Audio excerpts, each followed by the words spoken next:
me Zoom nga zyra e tij. Avokat, kënaqësi që të kam. Përshëndetje Redi, përshëndetje të ftuarve. Avokat, do ta nis më një herë me ty në lidhje me lajmet që ka filluar të zihej, domethënë ato situatat brenda Partisë Socialiste, këneta e Partisë Socialiste do të shprehej kryeministri Rama, pra dinozaurët e kënetës së PS-s kanë filluar të lëvizin, a jemi përballë një fakti ku ka një përpjekje apo një lëvizje të vërtet brenda Partisë Socialiste që do tentoj të sfidoj kryeministrin Rama, apo jemi tek ajo që ai filmi, ajo supa që jemi mësuar ta ham vazhdimisht në media, që bëhet sikur ka një kryengritje në bodrumet e PS-s, por që në fakt nuk është gjë tjetër veç se një telenovel që shtyhet për më vonë. Unë besoj këtë të dytën që sapo artikulove. Nuk besoj domethënë që në Partinë Socialiste ka kaq shumë demokraci sa të ketë ndonjë kryengritje të demokratizuar. Kjo për vetë faktin se edhe Partia Socialiste, sikundar ajo demokratike, janë të drejtuara në mënyrë autokratike, piramidale, aty vendos uni, pra kryetari, dhe gjithkush tjetër pastaj që tenton të ngrejë krye, do përfundoj si kurbani i radhës, përderisa po flasim për zotin Rama, apo si të vetë përjashtuarit, nëse do e lidhim me atë që po ndodh me Ervin Salianin në Partinë Demokratike. Duke i rikthyer pyetjes tënde, unë mendoj domethënë që më shumë se sa një luftë për demokratizimin e Partisë Socialiste nga ana e zonjës Spiropali, ka një lloj qefmbetje, po e quaj kështu, po e ledhatoj sadopak tokfjalshin, që deri diku është tërësisht i justifikueshëm, sepse zonja Spiropali është larguar nga pozicioni i ministres së jashtme në mënyrë krejt të beft, aq sa gjithkush mund të thotë ore çfarë mëkati të madh pas kështë bërë zonja Spiropali që në krye të 4-5 muajve, aq që qëndroi në atë dikaster, të duhet të largohej. Pra, nëse ne nuk dim se çfarë ka ndodhur underground midis Spiropalit dhe zotit Rama, gjithkush vën në pikë pyetje pastaj mënyrën e menaxhimit të kësaj qeverisje nga Edi Rama. Po, kjo nuk është ndonjë risi e madhe, kush e di se çfarë, se ne jemi mësuar tashmë re që të paktën në këto vitet e fundit, ministrat e zotit Rama nuk e din a janë ministra, kur janë ministra dhe kush karkohen si ministra.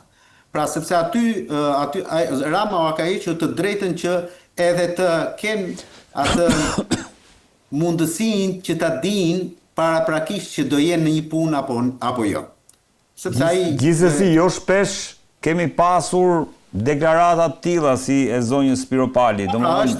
Zonja Spiropali, po do që ta marrësh në këtë lloj sensi, është kurbani i radhës, duke e lidhur këtë me atë çfarë ka ndodhur në të shkuarën e afërt, edhe me LMN-n e famshme në vitet 2010, por po të duhesh të vishte pak më afër këtej me zotin Ditmir Bushati, me zotin Arben Ahmetaj, edhe me shumë emisarë të tjerë të Partisë Socialiste, të cilët ose kanë kaluar në skalionin e dytë, ose nuk janë fare më, le themi, në këtë parti.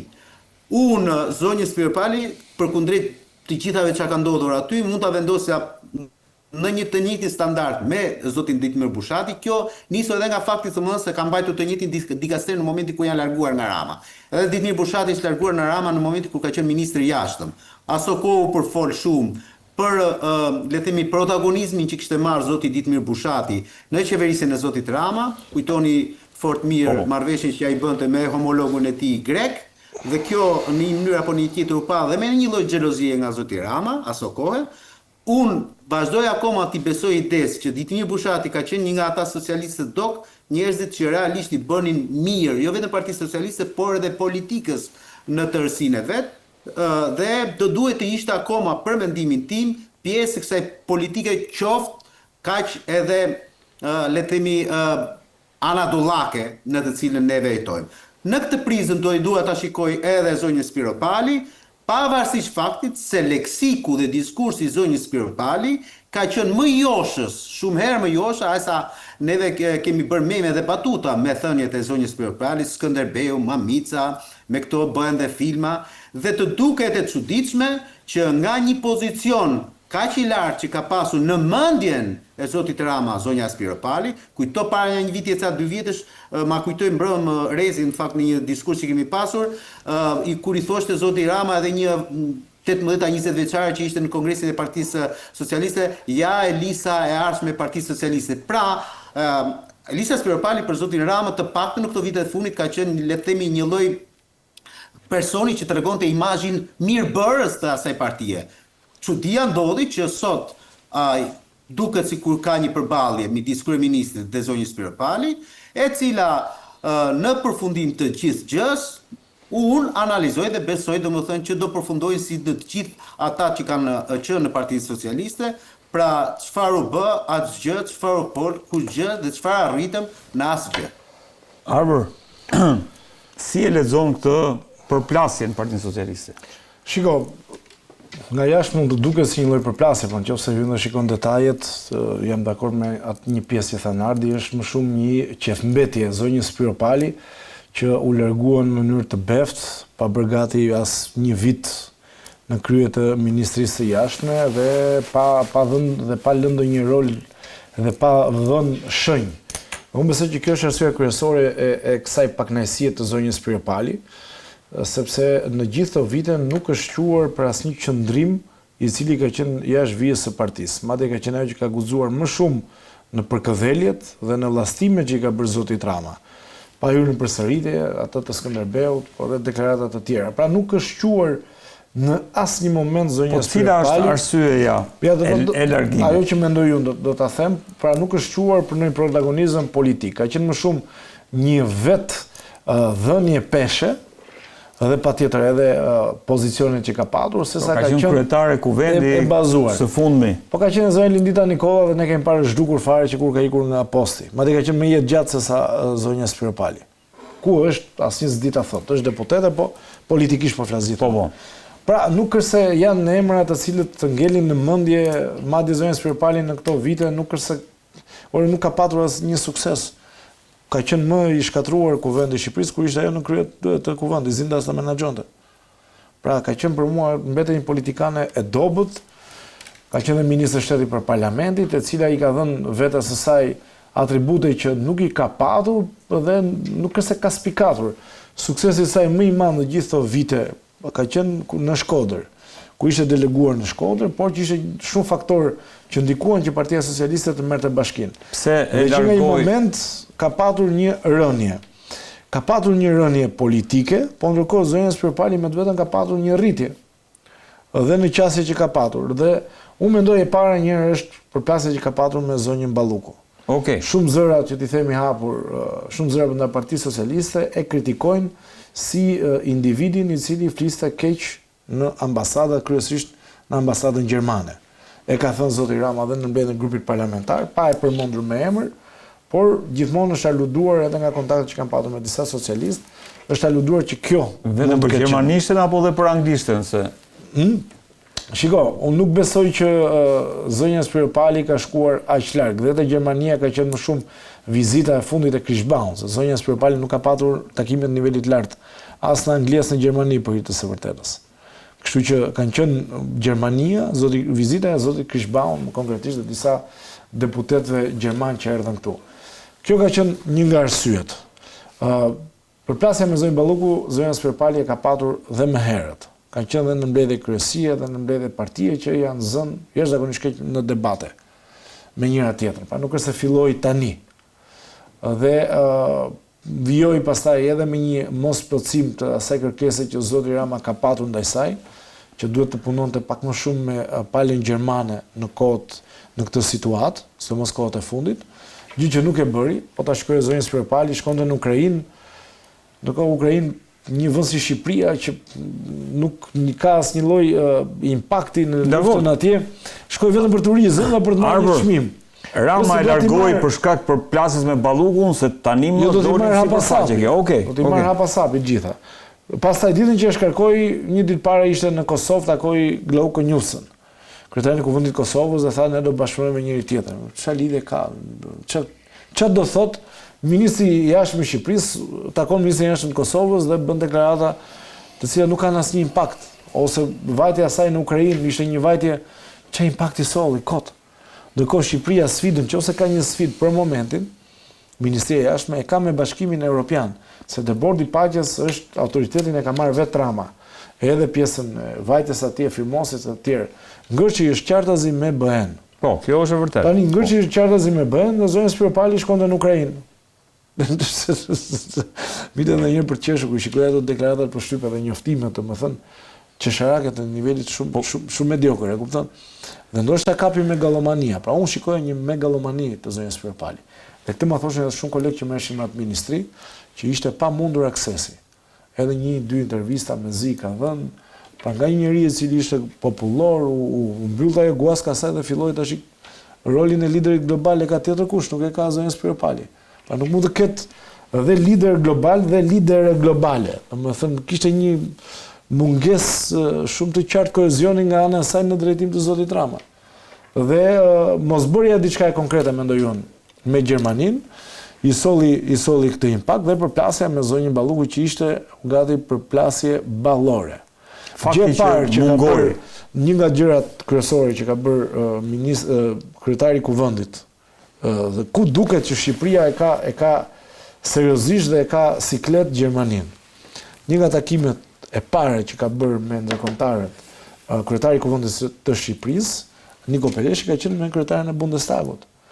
Pra, meqense Shqipëria ka një ngërç shumë të madh me Gjermaninë, do të ishte më agresive me Gjermaninë në sensin e lobimit, e ndërmjetësimit të shkuarës atje. Gjermania ka vendosur Ballukun si kriter shumë të rëndësishëm, paktën në Callister apo Krichbaum. Prandaj them, në një situatë të tillë, dhe si mund të fajsosh Spiropalin që flet për ta trajtuar ndryshe situatën me Ballukun. Si jam Rama, nuk po fajsoj. Jo.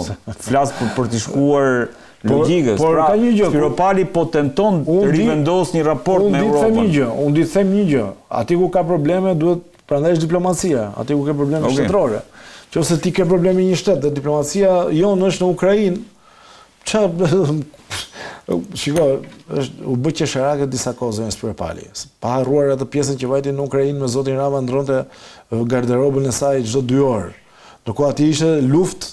Njëherë shikoje me superveshje, njëherë shikoje me... Arbër, nuk e shikon si një lëvizje... Pra, për të kthyer përsëri... Se ishte dhe zoti Xhafaj që mungoi në... Për të kthyer përsëri, s'ka qenë as zoti Braçe. Edhe zoti Braçe nuk ka qenë, se ka qenë një udhtim jashtë. Kemi qenë bashkë në një avion. Çfarë do thotë kjo? Ne nuk e dim. Zonja Spiropali ka qenë demonstrative. Pra ka patur duhet ta kemi reagimin në regjia. Por ajo që mund të them unë është kjo, me sa e njoh politikisht, mund të jap një episod timin me zonjën Spiropali në vitin 2012, pra kur sa kishte kaluar nga mjafti, kishte disa vite dhe kishte kaluar në pjesën që në kryesinë e PS-s dhe kishte marrë freshin zonja Spiropali. Më kujtohet, u bëri prezantimin zoti Rama në mbledhjen e kryesisë të Arion Veliet nga G99, u bë fuzioni. G99 kaloi e gjitha on blok në strukturat e Partisë Socialiste dhe në atë mbledhje kryesie, zoti Veliaj u bë sekretari i rinisë dhe emigracionit 2012. Pati shumë debate, Gramoz Ruçi braktisi mbledhjen, debate të forta, Arca Dade, zonja Valentina Leskaj, flasin për pesha të rënda në PS.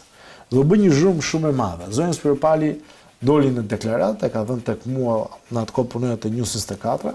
Pra siç bën debatet e PD-s, ato ishin debatet e PD-s që merrin gjithë vëmendjen e PS-s. Që ishte opozit në atë. Gjithë vëmendjen e mediave, gazetave etj. Dhe një deklaratë shumë anti zotit Rama, që nuk dëgjon, madje atëherë kush e mban mend, zoti Rama krahasoi me Fidel Castro, se mbante fjalime shumë gjata.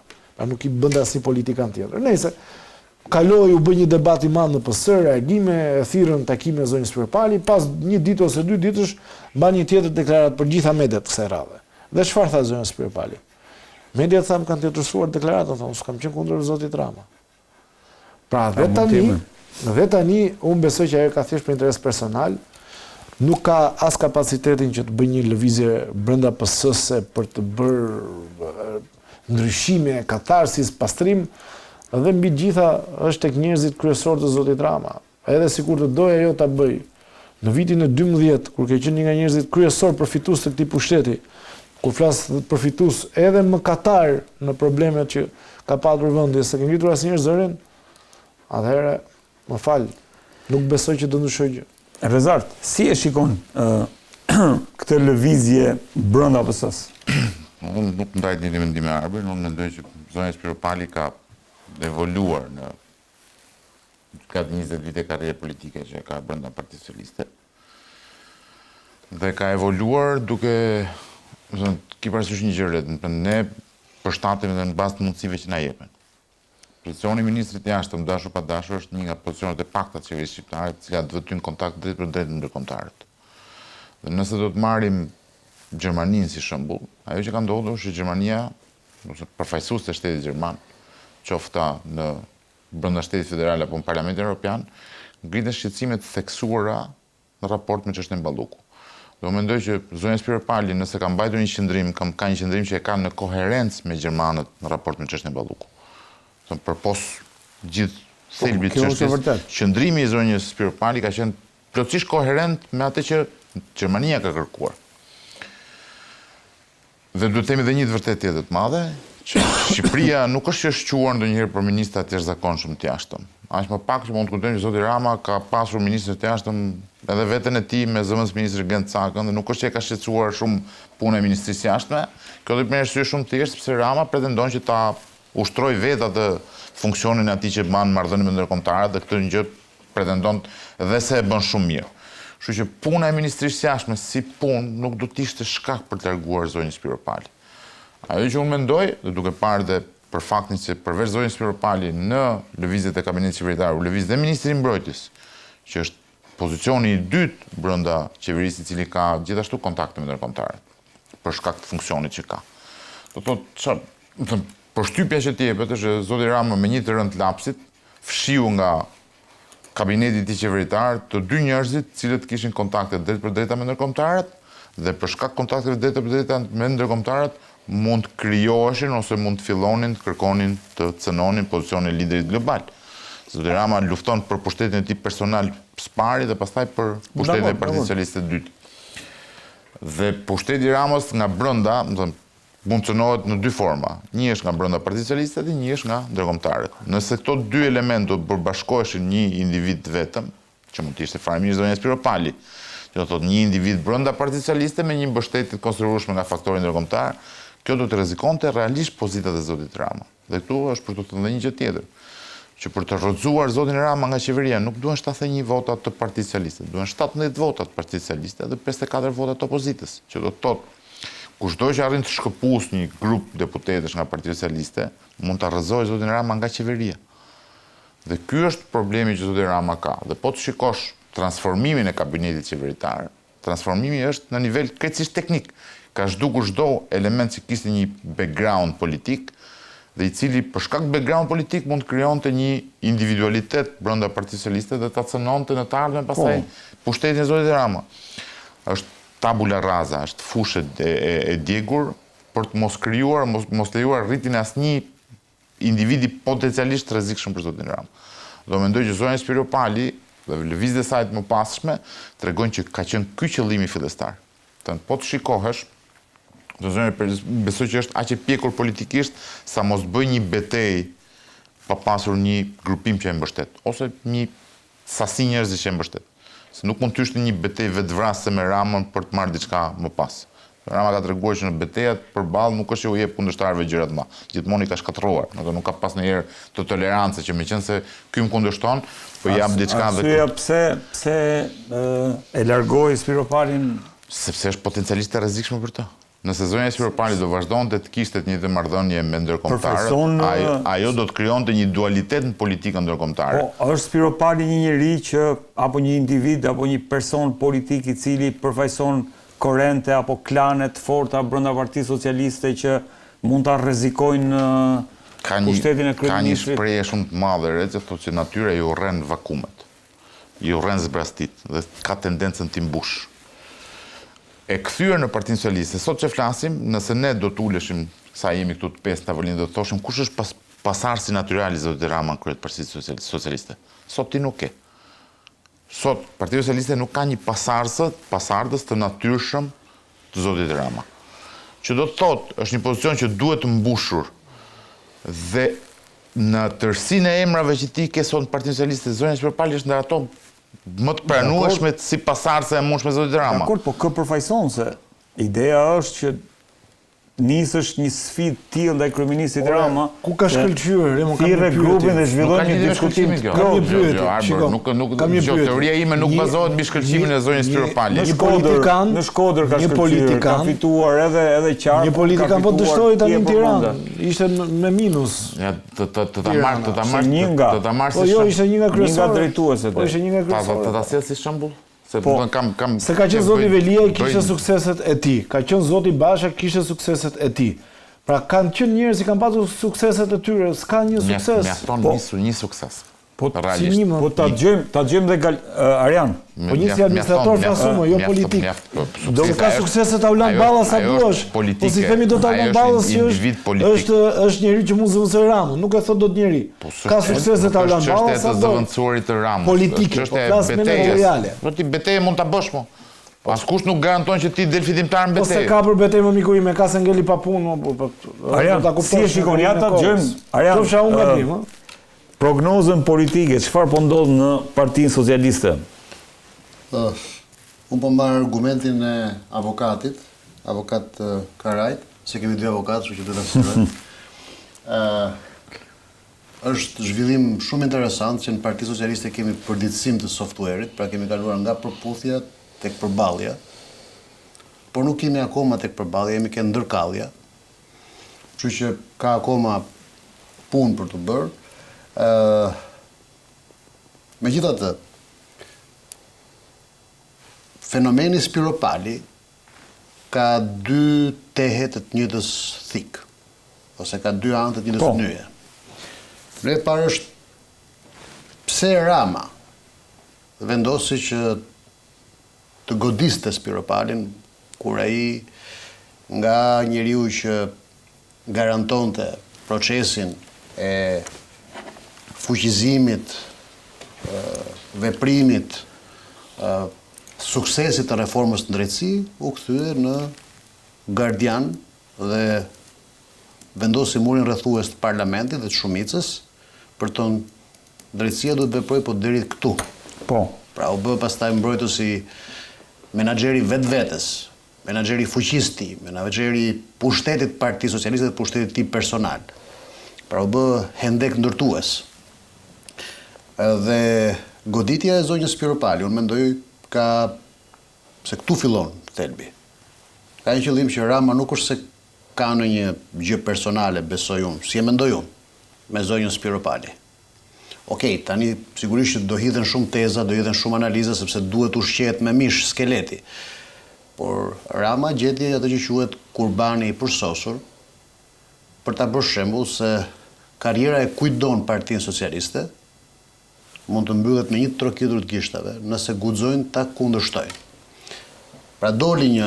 Pra lidhet me faktin që... Pra jo tek te e parë, tek te uji i parë. Pra është Rama i pari që e ka zgjedhur zonjën Spiropali. Për ta bërë shembull për këdo në Partinë Socialiste që mund të guxojë të kundërshtoj procesin në cilin ai ka hyrë tashmë. Sa ai e ndjen më shumë se kushdo tjetër që tani është në zonën e rrezikut. Dhe nuk është puna thjesht vetëm për rrezik pushteti. Shumë më tepër se sa rrezik pushteti. Ana tjetër e teut të njëjtës thik apo e të njëjtës nyje, po duash, është se zonja Spiropali e ka mirëpritur këtë rol. Kështu e mendoj unë, kështu e shoh unë. Unë gjithmonë përpiqem të shoh përtej asaj që është retorika e përditshme në mediat shqiptare dhe në analizën shqiptare. Se unë mendoj që zonja Spiropali ka nevojë për protagonizëm gjithsesi. Pra nuk ka nevojë për punë, nuk jam dakord me Arbrin, a nuk e bën këtë se ka metodë pa punë, ajo ka nevojë për protagonizëm. Dhe për sa kohë loja ka dy lojtarë, të cilët e zhvillojnë nën kontroll procesin, Pra është e kontrolluar e gjitha. Po besoj se po. Po momentin që unë mund të mendoj se është jashtë kontrollit është vetëm nëse Do vi këtu te emisioni jonë. Nëse do të ketë ndërthurje të 3 elementeve bazë. Po. Kur fillon shturja e një regjimi? Dhe ky është manual global. Nuk është vetëm shqiptar. Shturja e një regjimi është kur fillon përplasja e parë me aleatët perëndimor. Dhe shenjat kanë filluar të duken. Por kjo, pra në fazën e parë, shoqërohet ende me deklarata të buta dhe më shumë me mesazhe të drejtë për drejta në dhomat mbyllura.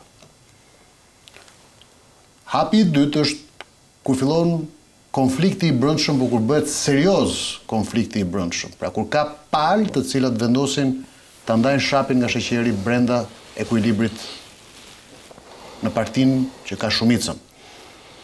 Pra fillon presioni dhe trysnia ndaj njeriut që ka qendrën e pushtetit, sa i duhet me lëshu ose duhet me hap krahun. Pra ose me lëshu pushtet